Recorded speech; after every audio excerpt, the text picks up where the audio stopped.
Hi, my, Hi, my name is Diamond Dallas, and welcome to the Dallas, Texas show.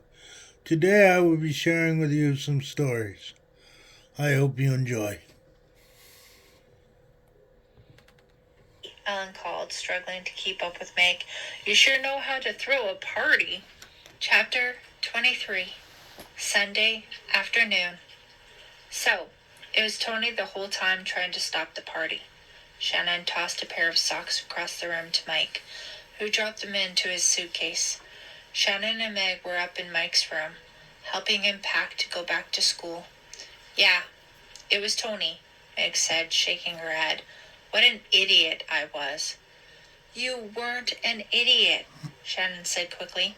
You were, trusting, Mike said helpfully. He folded a pair of jeans into the suitcase. That's just another word for idiot, Meg said. Meg, please, that doesn't sound like you, Shannon said. You've been through a horrible time. We all have. But you can't let it make you, bitter, Mike said. He always liked finishing Shannon's sentences for her. I guess I've learned a lot from all this, Meg said wearily. Is Tony going to be okay? Shannon asked. He lost a lot of blood, but the ambulance arrived quickly last night. They got him to the hospital in time. The doctors there said he'll be okay, Meg said quietly. That part of her life was over. She knew. She was so used to Tony. She wondered what it was going to be like without him now. Shannon held up a pair of dirty sweat socks. You're not going to pack these, are you, Mike? No. I was going to give them to you. Happy birthday. Shannon tossed them into the suitcase. They don't smell any worse than the rest of your clothes. I talked to Tony's dad, Meg said. He's going to get him help. You know, to get his head straight. Some friends know a really good shrink in New York. Poor Tony's very mixed up. It's going to take a long time. Think of what a year Tony must have had, Mike said, shaking his head. He went a whole year thinking he had killed Evan. A whole year scared to death that people would find out. Scared to death his life was ruined forever. And then it turns out he didn't kill Evan after all. That's pretty heavy. Poor Tony. And poor Ellen, Shannon said. And poor Brian. Poor everyone. Where is Ellen? Mike asked. Went back home this morning, Meg told him. I wonder when we'll ever see her again. They were all silent for a while, each thinking about the horrifying scene the night before at the party.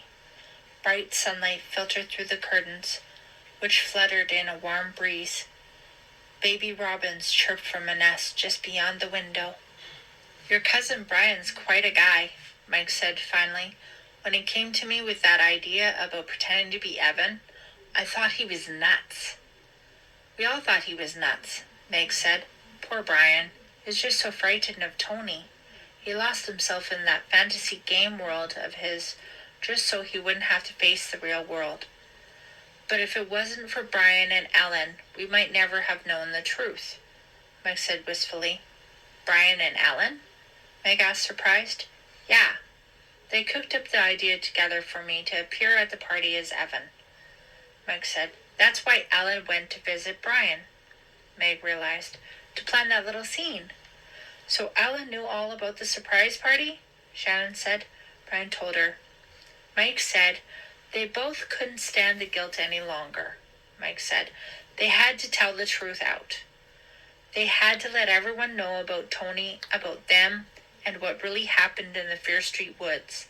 They had wanted to go to the police for months, but they had waited so long they weren't sure the police would believe them. And they were so frightened of Tony, they thought they'd be safer if they exposed him in front of everyone, Mike continued. Brian put on a really convincing crazy act, Mike said. He was really brave, Mike said, slamming the suitcase shut. You were brave too, Meg told him. She turned away. She suddenly had tears in her eyes. It was all starting to catch up to her. Shannon came around to where Meg was sitting on the bed. put an arm around her shoulder. "You'll be okay," she said tenderly. "We'll all be okay now."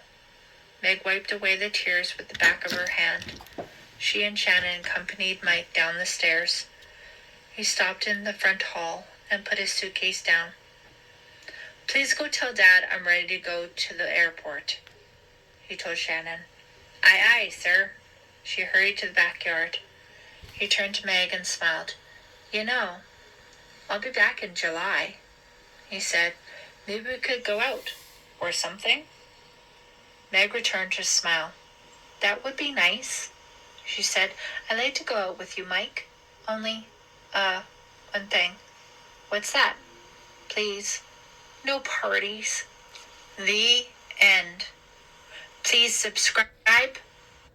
Click the note. That has been The Surprise Party, Part 5. Thank you for listening.